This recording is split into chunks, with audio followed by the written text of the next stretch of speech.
tava perdida. Eu falei tanta coisa, Não, sabe o que é? A Mariângela, posso só te falar uma coisa? A Mariângela, ela tá querendo abandonar o curso. Sabe que ela vai viajar pra Serra Negra, todo sábado. Você acha que ela vai chegar até onde agindo dessa maneira? Ai, caiu minhas coisas. Pois é. Com certeza ela vai pensar um dia. Mas aí... Vai chegar lá. Ela já precisa demais.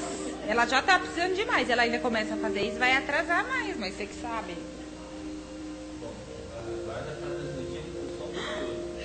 Gente, a Mariângela não quer mais fazer o trabalho de sábado, porque ela quer ir viajar para Serra Negra para ficar comprando bugiganga lá, artesanato. Mas tudo bem, bom.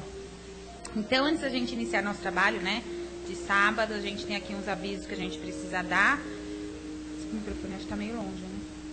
Tá meio longe esse microfone? Não? Então, as nossas atividades, palestras e passes todos os dias, menos às sextas-feiras. Plantão de atendimento segunda, terças e quintas-feiras, a partir das 19h15. Quarta-feira, a partir das 13h15 e domingo às 9h30.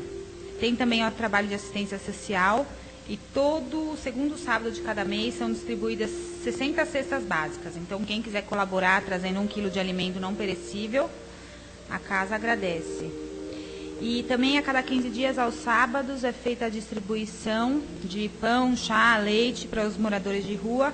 Também a gente fica muito feliz se todos puderem colaborar.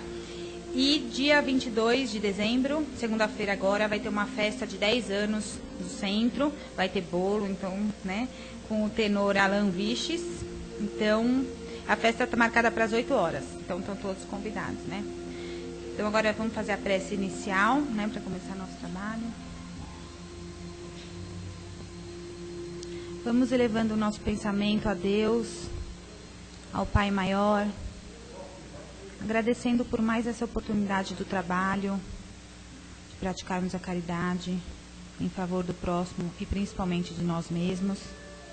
Vamos pedindo auxílio à nossa expositora, que nos transmitirá todos os ensinamentos da palestra de hoje. E vamos pedir ao plano espiritual que aqui se faz presente, para que nos acompanhe ao longo de todo esse trabalho. Que assim seja, graças a Deus. Então agora a gente vai chamar a Kátia, né? Ela vai fazer a palestra do livro Fonte Viva, Cada Qual. Bem-vinda. Boa tarde a todos, que a paz de Jesus nos envolva, nos fortaleça e nos ampare. A nossa conversa da tarde de hoje é sobre a lição número 4 do Fonte Viva, denominada Cada Qual, em que Emmanuel comenta um versículo do capítulo 12 da primeira epístola de Paulo aos Coríntios, né? Eu sempre brinco quando eu leio esse nome Coríntios, que os coríntios eram as pessoas que viviam na cidade de Corinto. Não tem nada a ver com o pré-time do Corinthians, né? Na verdade, lembra que o pessoal hoje em dia vai falar assim, Coríntios, será que eram os corintianos daquela época? Não, eles só viviam em Corinto. E também não tinha nenhum Ronaldo Fenômeno vivendo naquela cidade, né? Então, quando nós olhamos aqui para a epístola, brincar é importante, né, pessoal? Senão a coisa fica muito chata, né? É bom a gente dar uma... Porque a conversa hoje é pesada, então vamos começar brincando, porque daí dá uma facilitada. Na verdade, Paulo fala aqui sobre a forma como a sociedade está organizada. Na verdade, ele vai falar sobre sobre como as pessoas deveriam viver em comunidade, especificamente na comunidade de Corinto. O versículo que Emmanuel comenta é o versículo 4 do capítulo 12, que diz: ora, há diversidade de dons, mas o Espírito é o mesmo. É interessante, só esse versículo basta, mas eu gostaria de ler para vocês alguns outros versículos desse mesmo capítulo dessa epístola. Porque Paulo dá uma explicação sobre o que ele quer dizer com isso. E aí, depois disso, a gente começa a trazer para o nosso dia a dia. Acho que fica mais fácil de nós entendermos qual é o recadinho de Paulo para nós. Então, esse capítulo 12... além de dizer, né, que a diversidade de dons, mas o Espírito é o mesmo, Paulo diz o seguinte, que há diversidade de ministérios, mas o Senhor é o mesmo. Há diversidade de operações, mas é o mesmo Deus que opera tudo em todos. Ele continua escrevendo, daí ele diz assim: porque assim como o corpo é um e tem muitos membros, e todos os membros, sendo muitos, são um só corpo, assim é Cristo também. Ele faz uma analogia, então, sobre a diferença das pessoas, a importância de cada um ser diferente do outro, com os nossos membros do corpo humano. E ele continua dizendo: pois todos nós fomos batizados em um Espírito, formando um corpo, quer judeus, quer gregos, quer servos, quer livres, e todos temos bebido de um Espírito. Ou seja, independentemente da raça, da origem, do país onde se nasce, do sexo, da condição econômica, da condição social, todos são filhos do mesmo Deus e, segundo Paulo, bebem do mesmo Espírito. Que Espírito é esse? É o Espírito divino, é a sua lei, é o seu conhecimento, é aquela mensagem que Jesus deixou para nós. E Paulo continua fazendo a analogia. Porque também o corpo não é um só membro, mas muitos. Se todo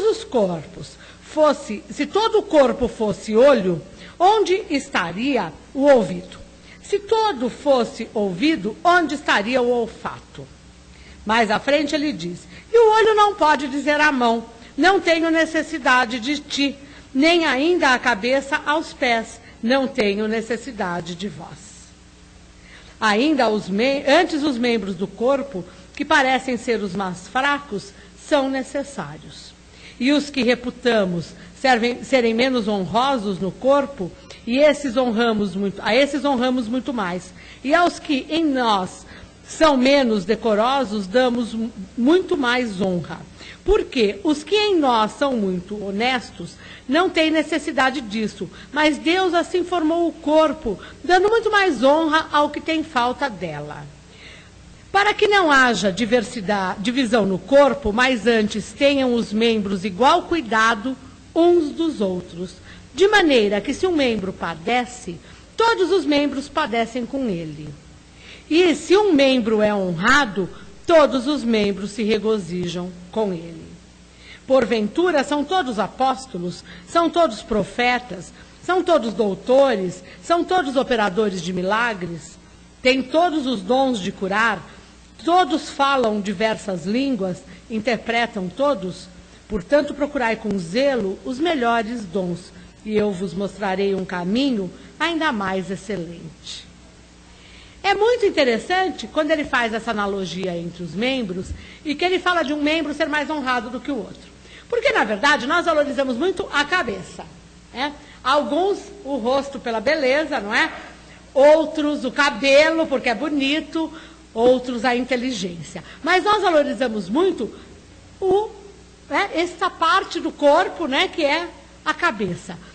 Esquecendo que não adianta ter a cabeça se o pé não nos levar aonde nós queremos ir. Então, a importância de cada órgão, de cada parte do nosso corpo, mostra, fazendo analogia com a sociedade, a importância que aquelas pessoas que muitas vezes nós achamos que são nada na nossa vida, têm na nossa evolução e no nosso processo evolutivo. Porque cada um vai sempre contribuir para a obra do Criador, vai sempre contribuir para o desenvolvimento da sociedade da forma que pode. Muitas vezes contribuem, infelizmente ainda, né, dentro do nosso padrão evolutivo, pelo exemplo que não deve ser seguido. Contribuem pela construção de situações, de instituições não voltadas ao bem, à caridade, ao auxílio do próximo, mas exatamente a multiplicação da corrupção, tudo isso. Mas elas também têm um papel na sociedade, que é nos mostrar o outro lado, nos mostrar aquilo que nós não deveríamos fazer. E, infelizmente, mesmo criticando essas outras posturas, muitas vezes, quando nós nos vemos na mesma situação das pessoas que praticam essas coisas, nós replicamos, nós repetimos os mesmos erros que elas cometeram, em vez de mantermos a nossa independência. Então, na verdade, nós estamos bebendo na mesma fonte. Cada um bebe da sua maneira. Cada um entende a lei divina, compreende a lei divina e utiliza a lei divina na sua vida de acordo com o seu entendimento daquele momento, de acordo com o seu patamar evolutivo, com o seu nível de processo. Mas nós temos que ter claro que todos são importantes na sociedade, né? Vamos imaginar um lixeiro, né, que na verdade dentro da nossa hierarquia social é tido como a pessoa no nível mais baixo, né, na hierarquia profissional, é ser lixeiro. Ninguém quer ser lixeiro, não é isso? Mas qual a importância do papel dessa pessoa, né? Quando fazem greve, já aconteceu de fazerem greve, a cidade vira um pandemônio. Inclusive, porque a importância deles é muito maior quando nós começamos a perceber o quanto nós somos pouco educados. Nós, sociedade, não individualmente. As pessoas jogam lixo na rua e isso não é, porque tem gente que fala assim, ah, não, é coisa de pobre. Não, isso não é coisa de pobre. Isso é coisa de gente sem educação, né? Porque tem pessoas que andam de carrão, que moram em bairrão, que tem casão e jogam lixo na rua do mesmo jeito. E eu já ouvi uma vez, porque eu infelizmente tenho um péssimo costume. Eu ainda não sou um espírito evoluído, e quando eu vejo o pessoal jogar lixo no chão, eu cutuco, falo assim, dá para catar? Eu sei que qualquer dia eu vou apanhar, eu sei que eu estou errada, porque essa não é uma atitude cristã, deve ter uma forma mais cristã de fazer isso, mas se é uma pessoa pagando mico, né, pagando vexame, a próxima vez que vai jogar o papel no chão vai lembrar que um estrupício chegou lá, cutucou, falou assim, olha, dá para catar, e não faça isso de novo, né, porque se a gente não aprende de um jeito, a gente vai ter que aprender do outro. Quem sabe pagando vexame, porque claro que eu faço isso, pessoal. Eu estou fazendo assim, meia-culpa mesmo. Se eu já fiz isso com alguém que está me ouvindo, me desculpe. Né?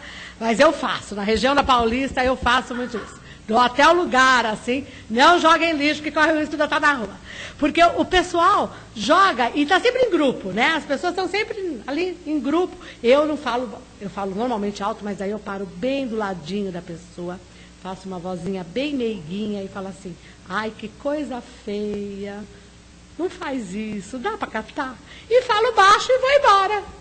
E a pessoa abaixa para catar e fica profundamente irritada e começa a me xingar, gritar, esbravejar, e eu vou rindo embora. Porque ninguém sabe o que eu falei, ninguém ouviu o que eu falei e eu passei. Claro que eu não faço isso com bondade, estou fazendo assim, não é a culpa mesmo, mas é um problema de educação, nós temos que estar conscientes do nosso papel. Poxa, por que jogar o lixo no chão? Porque, como eu ouvi uma vez de uma pessoa, tem gari para isso, ele que cate, senão ele não vai ter emprego.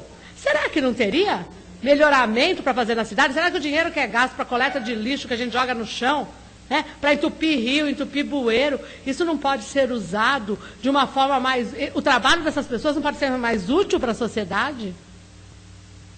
Mas aí a gente começa a ver a importância de cada figura, né? E claro que as pessoas que jogam lixo também acham que são importantes porque elas estão propiciando trabalho para o outro, né? Quando não é bem assim.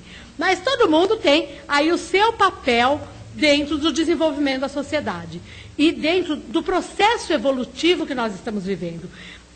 E Paulo, comparando isso com as partes do corpo, nos mostra que não dá... Tem pessoas, né, que vivem sem determinados órgãos. Nós temos hoje todo um movimento na sociedade para que aquelas pessoas que tenham deficiências físicas... Essa palavra é horrível, né, porque não é deficiência. Tem toda uma discussão politicamente correta, terminologia mais correta a respeito disso, mas para que tenham um espaço na sociedade. Por quê? E elas têm dificuldades de locomoção por não terem uma perna, por não poderem se movimentar, ou por não terem um braço. Então, isso mostra o quanto é importante cada dedinho que nós temos, cada pedacinho do nosso corpo tem um papel, tem uma importância na nossa vida. Como cada ser humano que faz parte da sociedade, e mesmo aqueles que ainda não são humanos, né, os animais, que são princípios inteligentes em desenvolvimento, tem as plantas, cada elemento que forma o nosso mundo tem um papel muito importante na nossa vida e no nosso desenvolvimento, porque todos estamos fazendo essa trajetória evolutiva em conjunto. Então nós precisamos estar muito atentos para como nos relacionamos com o outro, principalmente com o que é diferente de nós. Porque nós temos uma facilidade muito grande de nos relacionarmos com os que são iguais.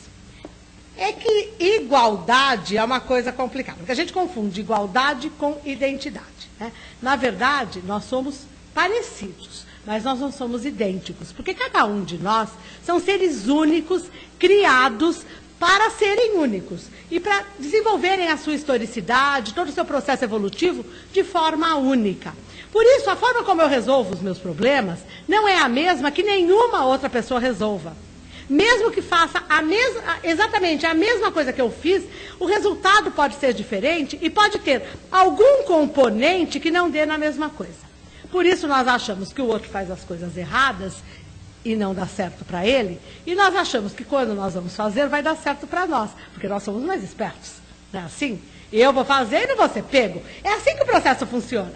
Só que cada vez mais nós estamos vendo que as pessoas estão sendo pegas mais rapidamente ainda, né? Porque antes tinha gente que desencarnava, depois de 20 anos que a pessoa tinha desencarnado, descobriam que a pessoa tinha feito um roubo, que a pessoa era corrupta, não é? Hoje em dia não dá mais tempo, é rápido. Isso graças a todo o nosso desenvolvimento tecnológico, mas também em cumprimento a uma das mensagens de Jesus, quando ele diz que nada é oculto que não venha a ser desvendado. As coisas estão sendo desvendadas cada vez mais rapidamente. Mas então nós confundimos identidade com semelhança, com parecência, né? Na verdade, nós somos parecidos por quê? Somos seres humanos, fazendo sua trajetória evolutiva, temos a mesma origem que é Deus e temos a mesma destinação, que é a perfeição possível. Nesse caminho, então, somos todos iguais, mas cada um construindo a sua história do seu jeito. Mas nós nos aproximamos por afinidade, por sintonia, por semelhanças. Então, as pessoas que pensam mais ou menos como a gente são nossos amigos. Não é assim? Mas, de repente, aquela pessoa que a gente achava que pensava como a gente, faz alguma coisa que nós abominamos. E daí nós fazemos o que com essa pessoa? Excluímos da nossa vida. A hora que nós excluímos, na verdade, nós estamos sendo pouco cristãos. Porque já pensou, se Jesus resolvesse excluir da vida dele todos aqueles que não pensam ou não agem conforme ele acha correto? Onde nós estaríamos? Não sei, gente, acho que a gente nem teria chegado onde estamos hoje, né?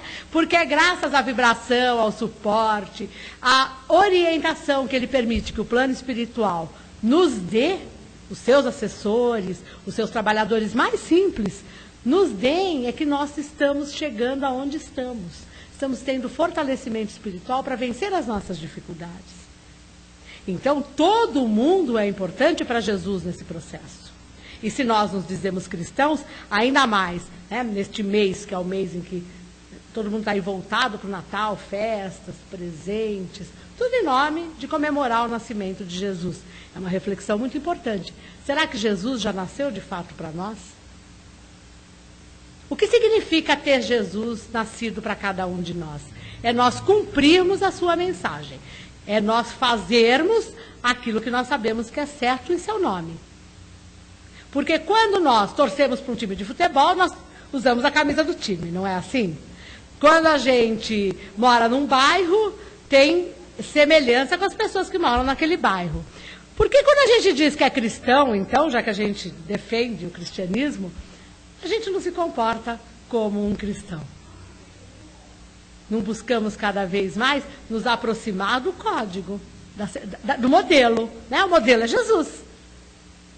Nós acabamos criando, por diferenças, animosidade, oposição e cisão, em vez de nos focarmos no que é importante, que é o processo evolutivo de cada um de nós, em conjunto. Porque, se não fosse para nós vivermos em sociedade, nós não nasceríamos de um homem e de uma mulher, não teríamos uma família, nós surgiríamos do nada, num lugar isolado, sozinhos. Se nós estamos juntos, tem um objetivo, que é aprendermos uns com os outros. E aí o cada um passa a ser importante no processo. Aí alguém pode falar assim, mas o que eu aprendo com o Fernandinho Beiramar? Eu aprendo o que eu não devo fazer. Mas eu aprendo também que é importante eu vibrar pelo bem dele, para que ele desperte a consciência e mude o seu padrão, mude o seu comportamento. E porque, né? Aí alguém vai falar assim, não, e o que eu tenho com esses políticos que estão por aí, um bando de corruptos? Bom, só que cada vez que nós fazemos essa afirmação, nós estamos fortalecendo o papel da corrupção na vida dessas pessoas. E não estamos fazendo absolutamente nada para que elas mudem a sua sintonia ou o seu padrão. Cada vez que nós chamamos alguém de ignorante, né, ou aquela palavra horrível de burro, coitado do burro, né, ele é um princípio inteligente em desenvolvimento que presta grandes serviços para a humanidade. E já prestou muito, porque no tempo que não tinha máquina, né, era o burro e o boi que puxava transporte, arado e tudo isso. Né? Mas aquelas pessoas que nós achamos, atualmente é moda chamar de antinha, de anta, antão, não sei. Né? Mas essas pessoas, elas estão fazendo o processo evolutivo delas. Essas pessoas que nós rotulamos, nós estamos afastando-as e fortalecendo a condição em que elas se encontram aos nossos olhos. Né? Hoje na educação tem todo um processo de que o aluno tem que ser valorizado naquilo em que ele vai bem, para ele poder se desenvolver. Existe na psicologia um teórico que é Skinner, ele trabalha com reforço positivo, reforço negativo, e, na verdade, o reforço negativo vai sempre fortalecer o comportamento não indicado. A pessoa que tem um comportamento que nós não aprovamos, nós temos que fazer o quê? Ajudá-la a mudar o comportamento.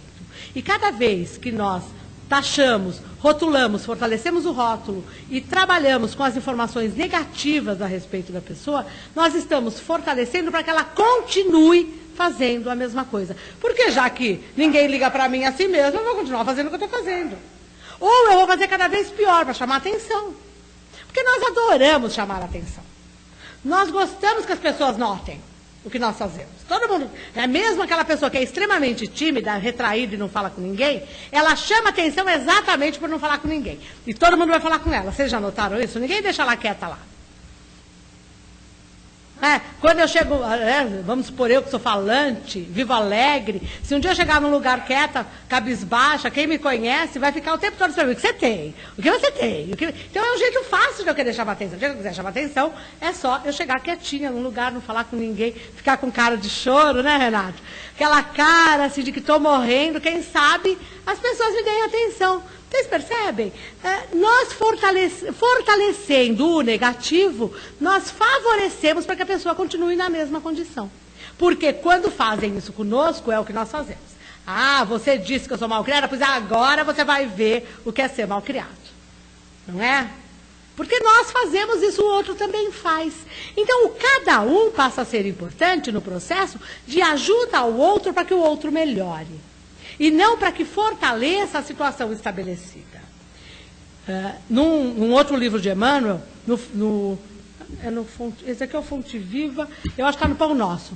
Tem um texto que chama Nós e César, onde Emmanuel analisa aquela passagem de Jesus em que ele fala, dai a César o que é de César. E ele vai falar dos governos, e da nossa relação com os governos, e por que nós temos os governantes que temos. Porque nós temos o papel de colaborar para que eles mudem. E o que nós vimos fazendo? Aqui Emmanuel, comentando o texto, ele diz, por exemplo, o seguinte, que aprender e ensinar constituem tarefas de cada hora, para que colaboremos no engrandecimento do tesouro comum e da sabedoria e do amor. Ele diz mais, que o sábio com dilatados cabedais pode ajudar a todos, renovando o pensamento geral para o bem. Ora, nós nos achamos sábios e não nos relacionamos com aqueles que nós achamos que são ignorantes. Eu não tenho paciência para lidar com a ignorância. Ora, mas será que os sábios também não são ignorantes em alguns aspectos? Será que existe alguém nessa Terra, nesse planeta, que saiba tudo?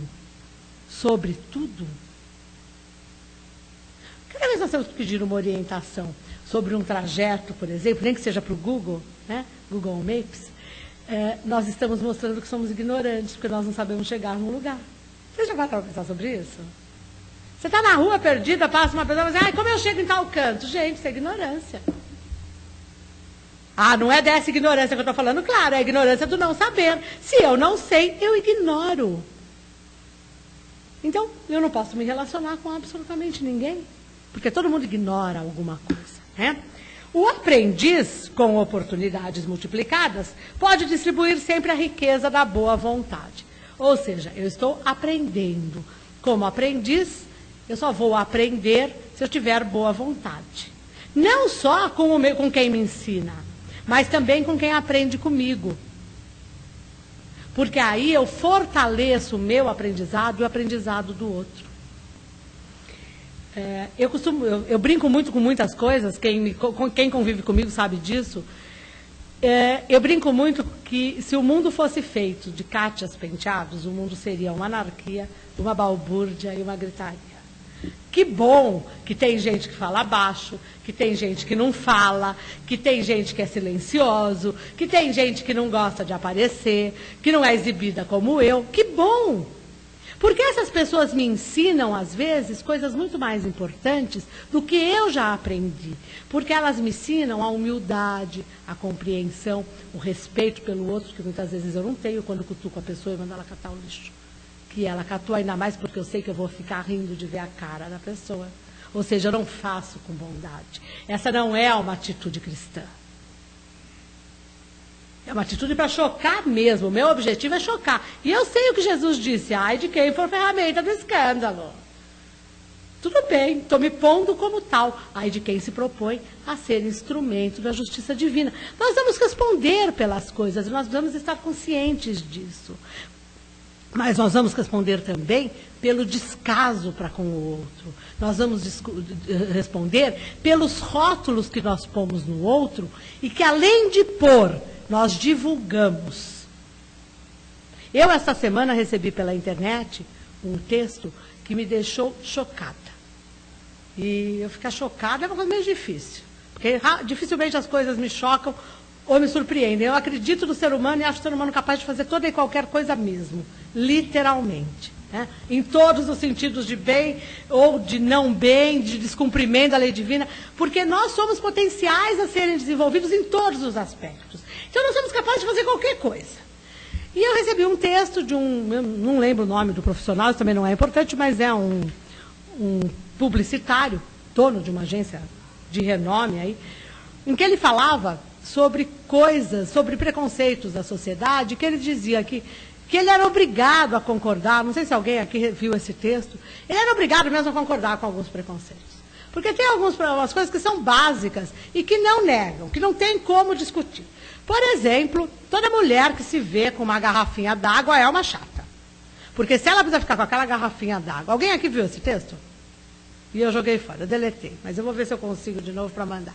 Mas eu vou contar para vocês assim, os pontos que eu achei mais absurdos. Claro que tem relação comigo, um deles. Eu sou uma mulher que ando com garrafinha d'água, porque eu bebo de 2 a 3 litros de água por dia e vivo na rua. E quando eu saio para caminhar, ou quando eu vou fazer academia, essas coisas, porque apesar do meu tipinho físico eu faço exercício, eu carrego água, é óbvio, eu tenho que me hidratar como qualquer pessoa que vai fazer exercício. E como eu faço muita caminhada pela rua, eu ando com garrafinha d'água. Não é por isso que eu acho que eu seja chata. Eu sou chata com um monte de coisa, mas com outras coisas eu não sou. E tem várias pessoas que se relacionam comigo que não são chatas.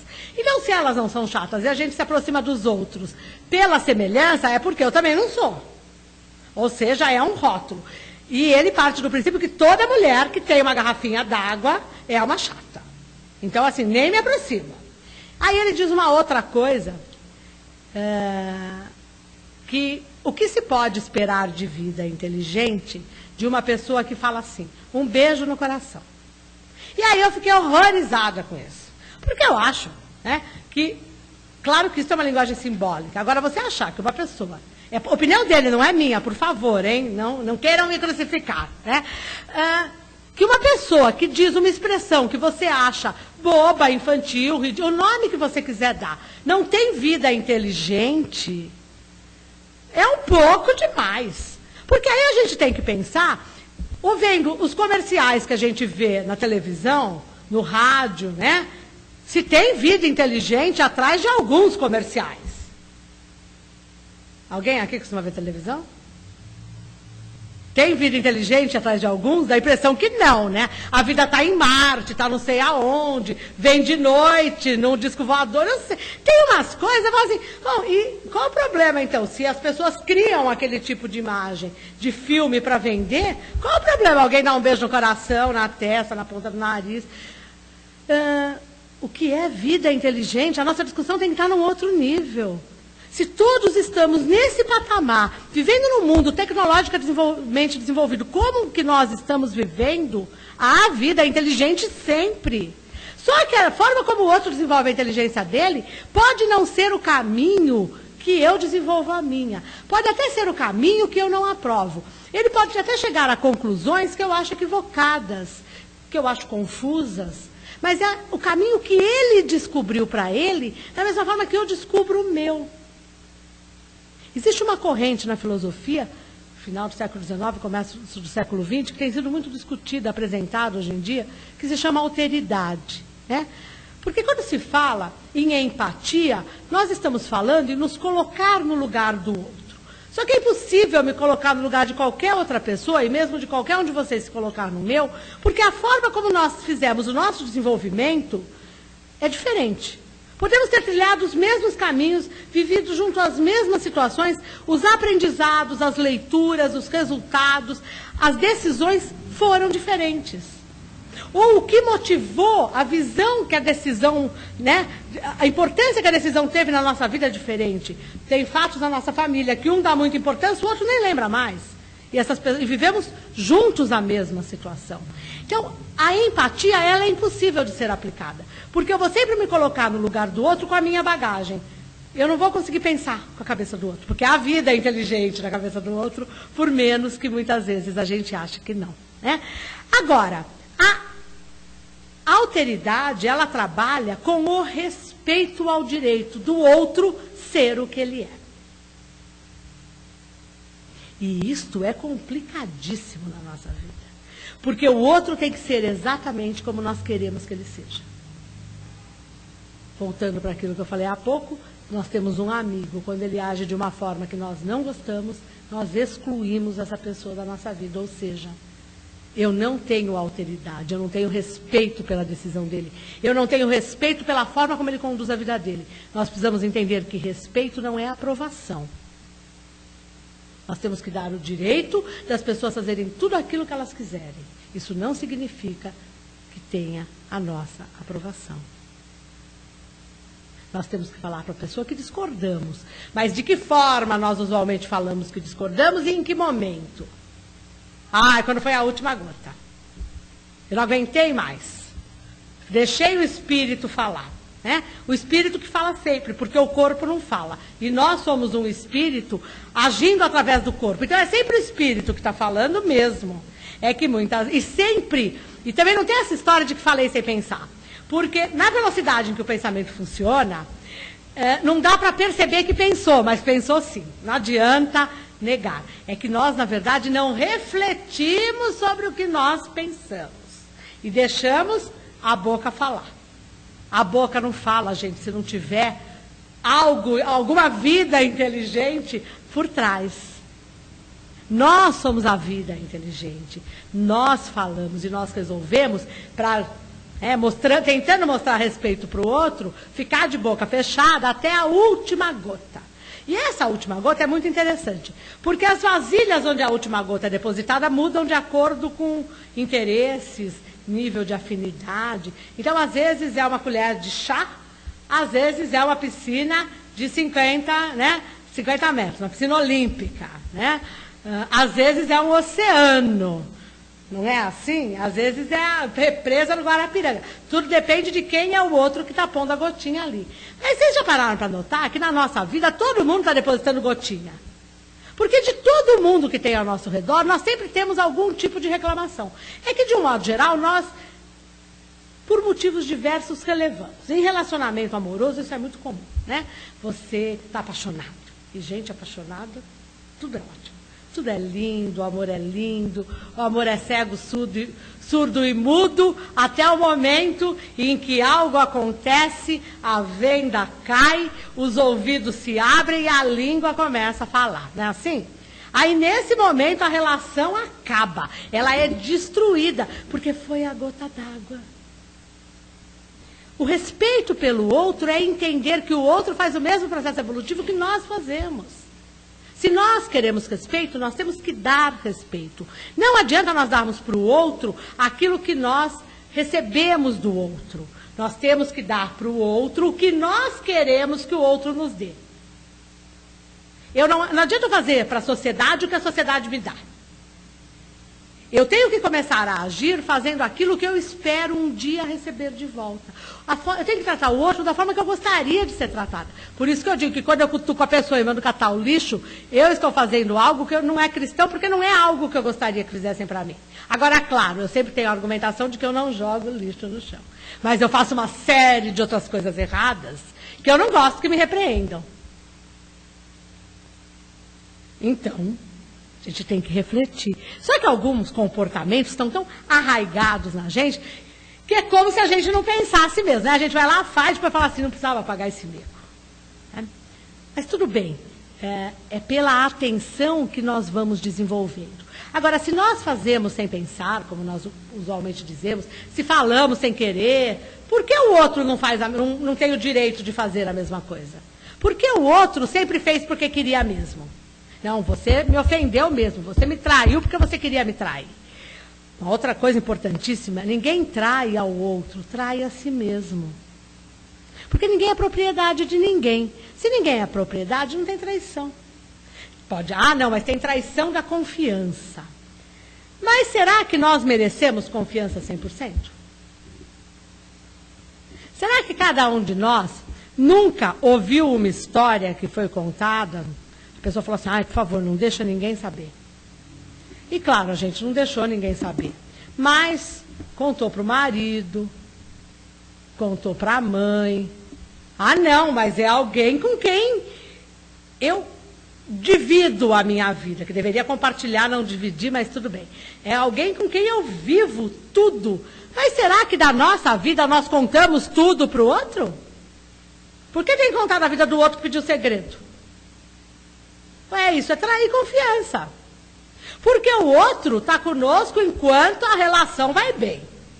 A hora que não vai mais bem, o outro vai para um lado, nós vamos para o outro.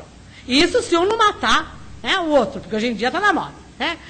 Ora, depois que deixou de viver junto, não priva mais da confiança. E se a pessoa resolver usar a informação, já que você fez um estrago na vida dela, ela vai fazer um estrago na tua.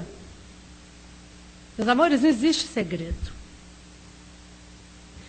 Como dizem, né, para Deus nada é segredo. Mas não é só para Deus. Né? Para espírito nenhum é segredo.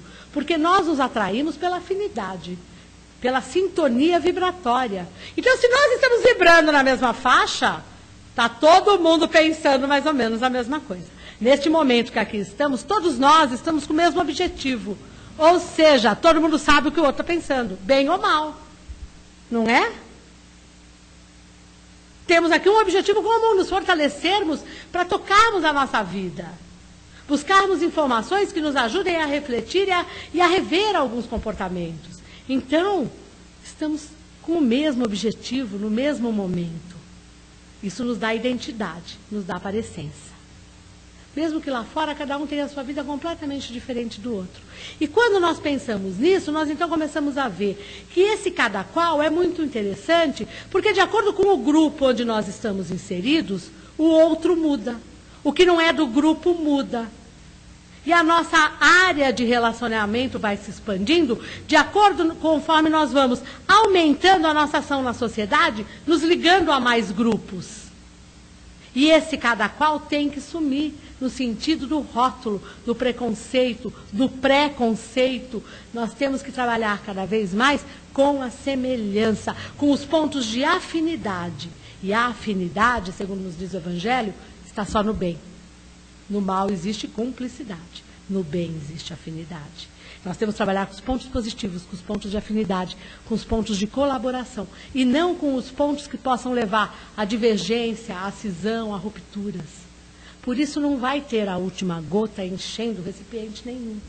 Porque vai ter o entendimento, vai ter a alteridade se desenvolvendo, vai ter o respeito pelo processo evolutivo que o outro faz. Aí alguém pode falar assim, ah, não, e com filho a gente faz como? Filho a gente orienta. Mas orienta desde antes de nascer. Não adianta querer orientar com 8 anos, nem só 1 hora por dia quando eu estou cansada. Segundo os psicólogos, os educadores, não é o tempo que se fica com a criança que é importante, mas é a qualidade do tempo que se fica. Se na qualidade do tempo que eu fico, eu estou sempre cansada e para ficar em paz eu dou tudo que a criança pede, eu realmente não estou orientando. Claro que não dá para a gente focar todos os ângulos, eu já estourei aqui meu tempo. Agradeço a paciência de vocês, o carinho. Feliz Ano Novo, um Natal de muita reflexão. E que pensem sobre aquilo que eu falei. Será que Jesus já nasceu em nós? Será que nós já estamos, de fato, voltados à prática do seu ensinamento, para nós e para o outro? Beijo, obrigada. Não é no coração, mas é um beijão para todos vocês. Tá? Que eu quero mostrar que eu tenho vídeo inteligente. Né? Que vocês tenham muita paz, muita harmonia, muito sucesso. Vocês, suas famílias, seus colegas de trabalho, de estudo e tudo mais. Até mais. Obrigada.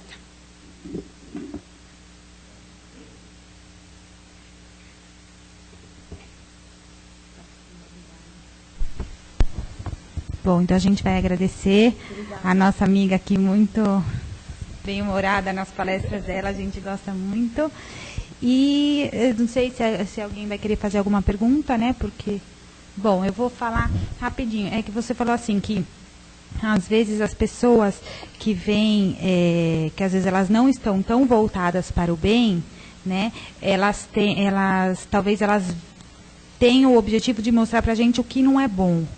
Então, assim, quando a pessoa reencarna, ela não vem com esse objetivo. Não. Todos nós reencarnamos para vencermos, não para fazer o mal. Ah, tá. É que, na verdade, aí tem um conceito interessante, que é puramente filosófico, mas é que no final todo mal vira bem, porque vira aprendizado. E o exemplo existe, porque na lei divina só existe o bem. O mal é o descumprimento da lei. Por isso o mal não existe, o mal é uma ficção. É algo criado pelo homem no descumprimento da lei. Porque a gente pensa no mal como algo absoluto, como uma oposição ao bem. O mal não se opõe ao bem. Ele é o descumprimento do bem. No Evangelho a gente tem uma definição ótima no Evangelho, que é o seguinte: fazer o bem não é apenas não fazer o mal. É fazer o bem. Então, para ser bom, não basta não fazer o mal. Não, assim, eu não faço nada. Não. Você vai ter que fazer o bem. Então, o mal é uma ficção. Ele não existe como realidade. E, no final, todo o mal que nós fizermos vai virar aprendizado. Por quê? Como nós vamos ter que corrigir o rumo, nós vamos ter que rever os comportamentos, tudo que nós erramos vai ser acertado. Tá? E o exemplo sempre existe. Eu faço a leitura dele que eu quiser. Se eu quero ser uma oportunista, então a forma como os outros agem é legal porque está me dando o exemplo de como eu tenho que agir. Mas isso não significa que o exemplo é bom. Ele tem uma utilidade para quem quer fazer a mesma coisa e atravancar o seu processo evolutivo. Tá? Então o exemplo não tem qualidade, o que qualifica somos nós. Para algumas pessoas, ver os outros na rua distribuindo lanche, refeição para quem vive na rua, é uma babaquice, né? Assim, um bando de bobo. O exemplo está ali. A leitura é de quem vê, não é de quem está fazendo. Tá? Deixa eu fazer aqui um comentário e uma pergunta também. O comentário é o seguinte: cada pessoa fala o que quer, né, escreve o que quer também. Assim, não tem como nós controlarmos o que as pessoas vão falar ou escrever. Então, assim, de repente, talvez você deu muita importância, não sei se você deu importância ou não, mas assim, a questão, falar no geral, talvez a gente não tenha que dar tanta importância ao que as pessoas escrevem ou falam até, né? Fala nos atinge ainda mais, mas escrever, o sujeito escreve um texto, circula por aí, muita gente vai gostar, mas assim, ele vai escrever o que quiser, né? Então... Eu concordo, Bellini, com você, mas tem um aspecto importante. Você falar o que quiser é uma coisa. Você escrever é outra. Porque a hora que você escreve, você pereniza a informação. E você pereniza o preconceito. E todo mundo que trabalha com comunicação, eu sou uma pessoa que trabalha com comunicação, tem que estar consciente da sua responsabilidade na sociedade. Mas era um artigo, assim? Era um artigo revista, que foi publicado em jornal, coisa. revista, essas coisas, e rodou na internet. Tá, não é um e-mail que ele mandou para amigos. Tá? Ou seja, e mesmo que fosse, está perenizado. Pôs no papel, perenizou. Agora, qual é o problema? Quem trabalha com divulgação, com comunicação, e todos nós, independentemente da profissão, comunicamos coisas. Tem que tomar cuidado com o que fala, sim. Porque vai achar adeptos, e vai dar exemplo, e vai criar... Se a pessoa nunca pensou naquilo, vamos supor, alguém que pega aquele texto, nunca viu a Xuxa lá mandando... A Xuxa que mandava beijo no coração, eu acho, não era? São várias, né? Não, várias mas pessoas. é que eu lembro a primeira, assim, é a Xuxa, não é? Que é o quê? Tem 30 anos que a Xuxa manda beijo no coração. E muita gente, a partir daí, começou a mandar. As pessoas podem nem saber quem foi o primeiro. E podem mandar porque acha simpático. Ai, que bonitinho, é tão meiguinho. E aí, de repente, a pessoa fala assim, nossa, eu não tenho vídeo inteligente? Para mim, não faz diferença nenhuma. Mas a minha preocupação é como os outros... Porque eu recebi um e-mail de uma amiga que estava horrorizada. Ela falava assim para mim, alguém tem que fazer alguma coisa contra esse tipo de preconceito. Porque é por causa disso que se fez holocaustos nessa história da humanidade. Por causa de preconceito. Então, eu dou valor no sentido de que nós temos que tomar cuidado, sim, com o que nós expressamos. Porque em algum momento, alguém pode usar aquilo como argumento de defesa para uma atitude impensada.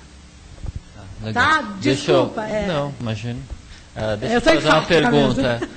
A pergunta é a seguinte, eu tive uma professora uma vez, não é espírita nem nada, mas ela falou assim, eu achei interessante, né? Tão interessante que eu lembro até hoje, e faz tempo. Não tanto. Faz tempo. Porque é o seguinte, ela disse assim que às vezes na vida a gente deve chamar a atenção das pessoas, porque, isso é o que ela falou, porque assim, tem horas que você é um instrumento de alertar a pessoa a alguma coisa que ela está fazendo de errado, ou acordar a pessoa. Então ela defendia, ela falava, não, a gente às vezes tem sim que tomar uma atitude para, naquele momento, não ver uma coisa errada e não falar nada. Às vezes você é um instrumento divino para... Né? Agradeço a tua defesa, né? Pelo meu comportamento antifraterno. Mas no Evangelho também tem. No Evangelho segundo o Espiritismo também tem uma pergunta de Kardec, que ele pergunta se nós podemos repreender o outro. E a resposta dos Espíritos é muito legal. E é por isso que eu digo que a minha atitude é antifraterna. Eles dizem que pode sim, mas que tem que ver a forma como é feito.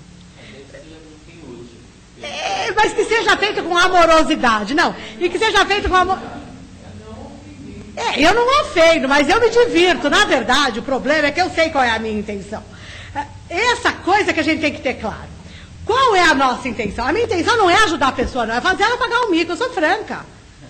Eu não me diverto porque eu fico furiosa. Mas é aquela coisa assim... eu faço alguma coisa. Agora, eu preciso descobrir a forma melhor de fazer isso sem me divertir. Mas tendo... piedade da pessoa que está naquele patamar de jogar lixo na rua. Eu não tenho piedade. Na verdade é isso. Qual é a intenção? A intenção, claro, a gente tem sim, orientar nada mais é do que corrigir rumo, alertar o outro, olha, não faz mais isso, muda o comportamento, mas é a forma como se faz. Eu sempre leio essa questão do Evangelho, eu falo assim, eu ainda não cheguei nesse patamar de fazer isso com vontade. Não é com vontade não, tá, gente? Não é mesmo. Eu acho importante até colocar essas coisas, porque muita gente acha que quem vem aqui, que fala, é bom, é santo, é espírito evoluído. Não, a gente tem uma série de questionamentos éticos, morais, de conflitos internos. Erra tanto, mas existe até uma brincadeira no meio, que quem fala para ver se aprende, de tanto falar a mesma coisa, quem sabe começa a escutar, né? Porque tem que provocar a reflexão, né? Então, mas obrigada por você me defender. Nossa, ganhei meu Natal, gente. Obrigada. Quer fazer mais algum comentário? Mas obrigada, meu Belino, você me salvou hoje. Muito bacana a sua palestra. Obrigada. E quando a gente nasce, dizem, né, a posição dos astros, que cada um tem uma vibração, tem um estilo. Então, às vezes a gente se policia e fala, pô, eu deveria ser mais assim, ou não deveria fazer isso, ou deveria ser igual àquela pessoa, mas no fundo cada um é um. Então tem gente que é amorosa, e você, por mais que você se esforce, você não vai conseguir ser um décimo daquele jeito amoroso. Sim. Tem um outro que é intelectual ali, e é um intelectual calmo, e por mais que você estude, treine, você não consegue ser daquele jeito, você consegue às vezes melhorar alguns pontos.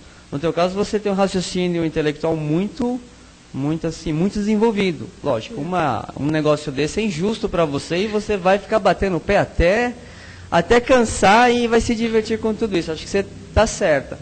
E, assim, às vezes você se bloqueia, você fala, poxa, eu deveria ser mais calma. Não, você tem que ser o que você é.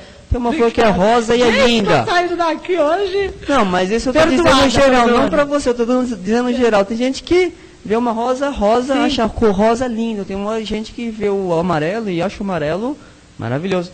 Cada um é um e tem uma luz.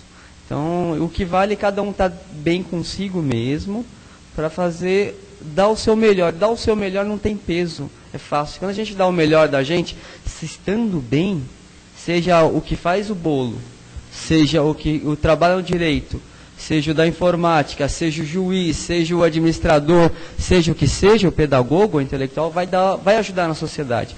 Agora, sobre esse artigo bobo aí, tem que pensar que muita gente vai ler aquilo e vai falar, meu, que idiota, e vai passar batido.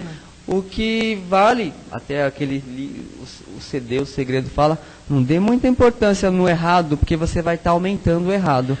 Mas o que me preocupa nisso é as pessoas que vão aprovar isso, né? Aí é não. outra...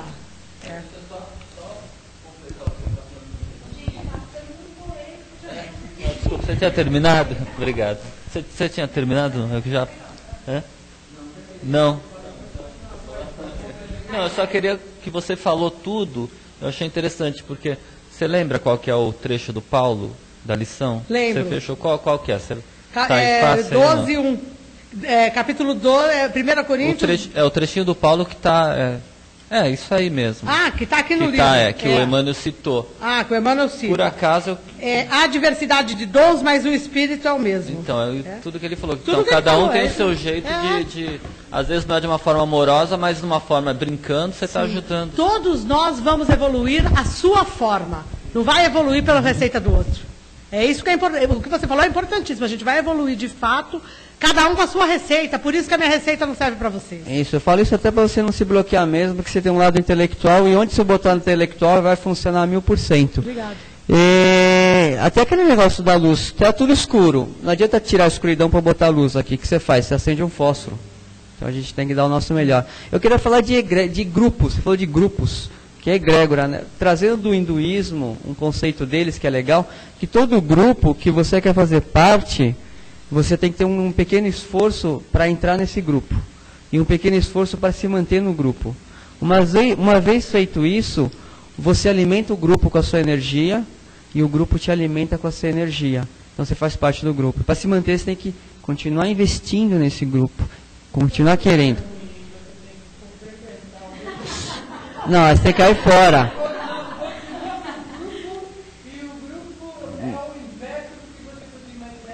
Você sai do grupo. Por exemplo...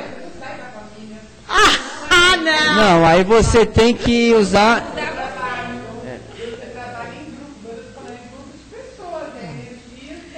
Mas olha... Eu vou dar... A gente pode conversar depois. Social. Mas ninguém está em algum grupo por ser inocente ou não ter relação com o grupo. Nós temos que entender que todo grupo, como ele disse da energia que alimenta, todo grupo vai nos dar um aprendizado. Às vezes a gente está num grupo que para nós é insuportável, com o único objetivo de aprender a tolerância, a paciência, a compreensão. Será que nós temos o que ensinar, sim? Mas será que o outro não tem nada para nos ensinar? Nunca? Não, tem que ser uma troca. Então, mas a troca. Então, eu tenho que ver o que estão me ensinando, porque daí eu paro de reclamar. Se eu começo a perceber o que o grupo tem para me ensinar, eu não tenho mais motivo para reclamar, eu tenho motivo para aproveitar o ensinamento. Eu deixei de sofrer, eu passei a aprender, eu parti da expiação para a prova. Eu vou comentar só complementar o que ela falou. Por exemplo, grupo de trabalho profissional. Às vezes você está num trabalho, alguma coisa que, poxa, você tem uma cabeça X, o pessoal tem outra.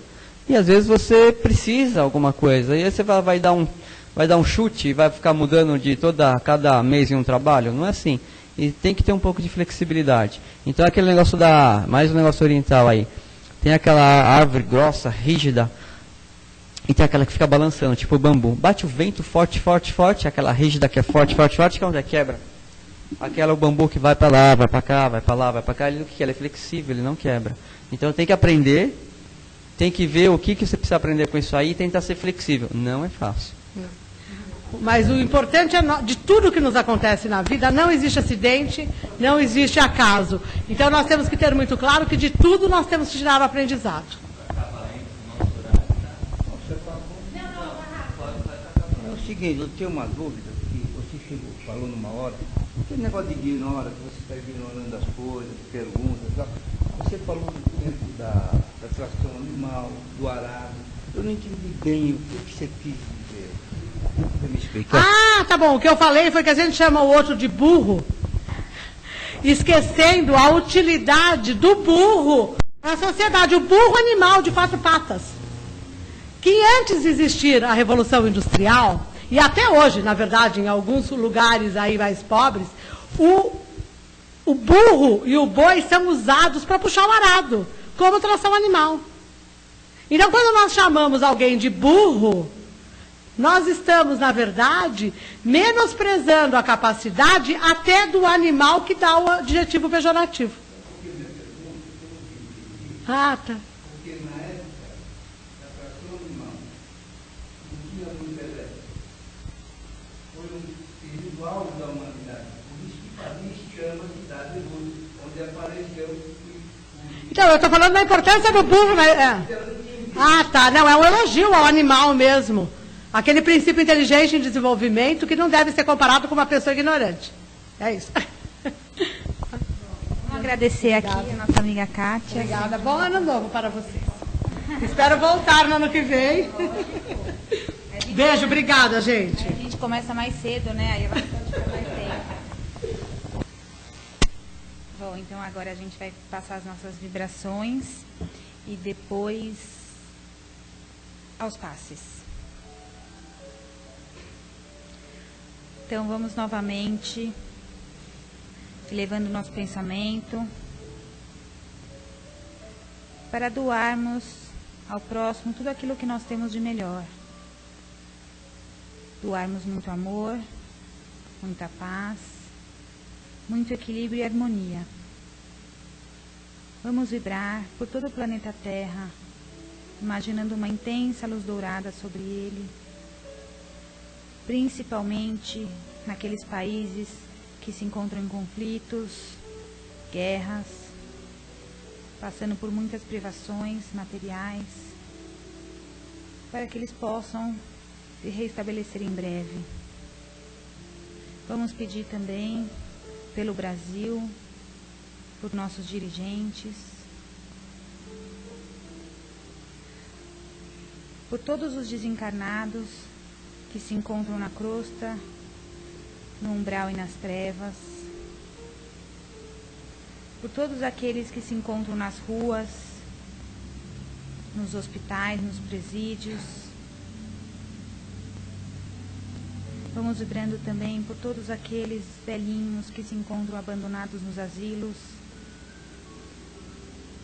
Vamos vibrar também por todas as crianças que se encontram nas ruas, abandonadas nas creches, órfãos de pai e mãe, que elas possam encontrar mãos amigas, que possam acolhê-las em seus lares, ensinando-lhes o que é o afeto, ensinando o que é o amor de família. Vamos vibrar também por todos os nossos locais de trabalho, pelos nossos colegas, para que possamos manter o ambiente sempre saudável, harmonioso, tranquilo e sempre contribuir com a evolução do próximo. Vamos vibrar também pelos nossos lares, por todos aqueles que residem conosco, nossos pais, companheiros, irmãos, filhos. para que também possamos manter um ambiente equilibrado, de respeito mútuo e de muito amor.